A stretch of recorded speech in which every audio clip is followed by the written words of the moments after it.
Immigration has been an extremely important and charged issue since the first arrival of the Europeans on the newly discovered American continent. Since the inception of the United States, there's been immense waves of immigration across the nations and regions of the globe. And each time, the arrival of these new people were met with feelings of animosity in what they saw as their adopted home. Coinciding with the arrival of each surge of immigrants, political movements have risen up to combat these people as they saw them as invasive. In the 1800s, the Know Nothings Party pushed nativism agendas to remove and stop the influx of foreign-born peoples. Today, the modern Republican Party has risen up to take up the mantle left by the Know Nothing Party and has stepped into the center stage of this internal battle between acceptance of what is right and xenophobia. That word, xenophobia, has been a major factor in the creation of right-wing policy throughout American history. Historically, the U.S. has passed numerous acts, such as the Gentlemen's Agreement and the Chinese Exclusion Act, both of which limited the number of foreign-born citizens that can enter America. Most recently, however, the Trump administration's travel ban would have limited the immigration from the Middle East and completely cut off all people with an Islamic background. The Trump administration has shifted away from favoring family reunification to accepting more skilled workers, which is preventing entire social groups from entering the country.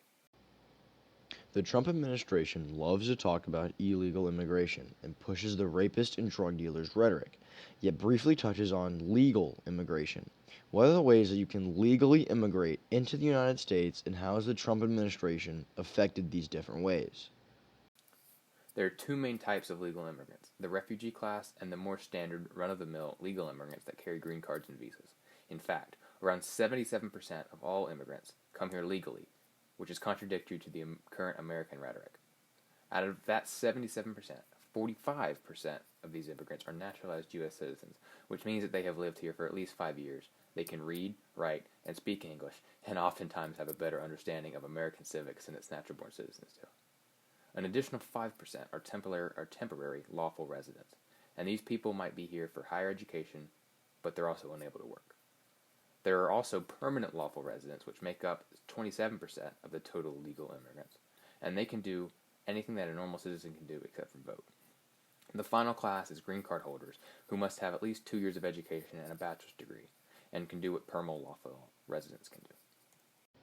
So earlier you mentioned becoming a refugee is a legal way to enter the country, and yet you do not hear much about it at all on the news or other sources of media. How does one become a refugee, and how many refugees are actually let into the nation? Of all the different types of immigrants, refugees often have the hardest path of entry to the U.S., despite needing escape from their home the most. In order to become a refugee, one must be either in immediate fear for their life, i.e. the Syrian refugees, or must be in danger of immediate wrongful persecution. Before acceptance into the nation, one must first be interviewed by an immigration officer or background official to validate the truth of their story.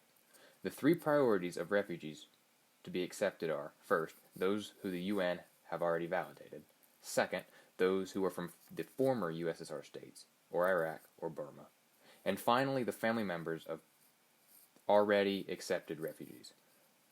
Surprisingly, the majority of refugees, around 46%, come from Africa and not the stereotypical war-torn Middle East.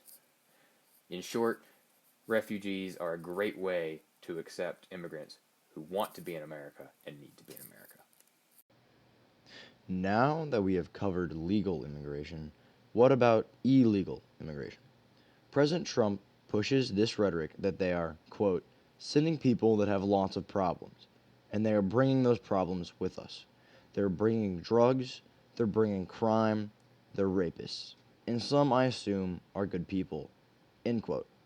Are there things that President Trump say, are they true, or are they just based on the overused racist stereotype of drug mules and criminals?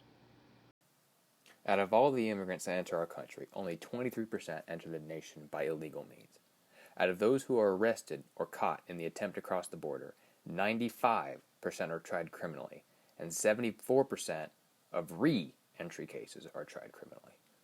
Criminal versus civil charges are of great importance, and if the immigrant is charged civilly, they will just be sent back to their home country, which costs around $10,000. On the other hand, if they are criminally charged, they will serve prison sentence, possible fines, and will face federal judges, which in the end will cost the American taxpayer infinitely more than a civil case. The Department of Justice enforces a zero-tolerance policy for border crossings, meaning if you are caught, you will be charged no matter what. In comparison to the percentage of legal immigration, illegal immigration is a relatively small, so in reality the stereotype of the immigrant only describes a vast minority of the amount of people. There have been myths that have been pushed around for the last couple of decades. These myths include that illegal immigrants take hard-working American jobs and that they are detrimental to the economic workings of the American middle class. Is there any validity to these outlandish claims, or are these people simply misinformed and uneducated on this matter? To be completely blunt, no. They are totally misinformed and clearly have no prior knowledge on the matter outside of the racist and untrue rhetoric the president pushes. The president claims that they take the jobs from hardworking Americans. That is wrong. How many people do you know that want to sit on their knees all day and pick cucumbers or clean hotel rooms? I'll answer that one for you. Not many. These people don't take the jobs from people. They take the jobs left behind by people. The president also claims that they take tons of money from our nation. Yet again, he is wrong. While first-generation immigrants usually cost the U.S. around $1,300 per year, if that family stays around for at least 3 generations, the U.S. will profit off of that line. This is largely because the second and third generation immigrants contribute $1,700 per year. Illegal immigrants give the government an even greater profit, which is contradictory to the right-leaning belief that they actually pay taxes and use no services. The illegal immigrant population gives approximately 11.6 billion fiscal dollars per year. The idea that immigrants are bad is short-sighted because in reality, they make up around 70% of our workforce and they help grow our industries with their business. If you take one thing away from this podcast, let it be this. The president has no idea what he is talking about when it comes to the economic impact of immigrants, as my shoe is more informed than him. Now that we have covered the economic side of immigration, what are the social and educational aspects, and how do they compare to natural-born U.S. citizens? We, as American citizens, have this idea that immigrants are for some reason less intelligent and that they tend to be lazier than we are as Americans. This, much like the rhetoric the president pushes, is wrong. 29.6% of immigrants have some sort of college degree, while only 29.4% of natural-born citizens have some sort of college degree. While this may seem like a minuscule amount, we are talking about millions of people, and 0.2% is a ton of people. These immigrants typically were born speaking another language, i.e. Spanish or French. With that in mind, the 52% who were proficient in English seems very impressive when you consider that this is their second or even third language. On average, 70% of immigrants who have a high school diploma work, while 50% of natural-born citizens with a high school diploma work. And as I explained earlier, immigrants are not really taking Americans' jobs, meaning that these Americans are refusing to enter the workforce. Immigrants tend to be more educated and more willing to do the grunt work than those who were born as Americans. These people who believe that they are superior to immigrants get their information from the president who runs our immigration policy, yet cannot hold a Twitter account, while those same immigrants he calls inferior are currently tweeting. So you're telling me that immigrants can even match or beat natural-born citizens in both economic contributions and their levels of education. Then why do politicians push this idea that immigrants themselves are bad people and are detrimental to our society? Specifically, why does the current president try to convince his followers that immigrants are evil, despite the mountains of evidence pointing to the opposite idea? Well, Archer, it is politically convenient and expedient to forsake the truth and to play to a group of people who are scared and uninformed on the topic. If you were able to tap into a solid 30% of a country who, for whatever reason, are misinformed or just too scared to use logic, that provides an extremely powerful ability to run and hold office. At the end of the day, the people who do these terrible things to immigrants, like caging them up while also hurting the economy they swore to protect, are narcissistic, destructive men who want nothing more than their own success and power. If it is politically beneficial for our president to do, then he will do it. Truth and logic and the very basic reasoning that we enjoy matters little to our president and his supporters, and so he does what he can to gain and hold on to power. So Jackson, what you're saying is that the immigrants that come into this country help bolster our economy, add diversity, or are more educated and socially aware than the native-born U.S. citizens. Not only is the stereotype of the average immigrant dead wrong, but it poorly portrays both the statistics and the people that come into our nation, while also painting us as socially biased and intolerant to other groups of people. This polarized subject has been recently fueled by the unintelligent and fiery rhetoric of the current U.S. president, only to make this subject more hypersensitive than it already was. Do you have any last words on this topic or anything you want to express in wrap up? This podcast and the statistics contained within it show that immigration is a necessity for this nation's continued growth. The immigrants that President Trump wants to remove from this country are essential for the economy. Real, living, breathing people are kicked from the nation that they see as their only salvation. Their children are currently being placed in cages along the border, the same children that are separated from their parents and who unfortunately never reunite with the children that they love so much.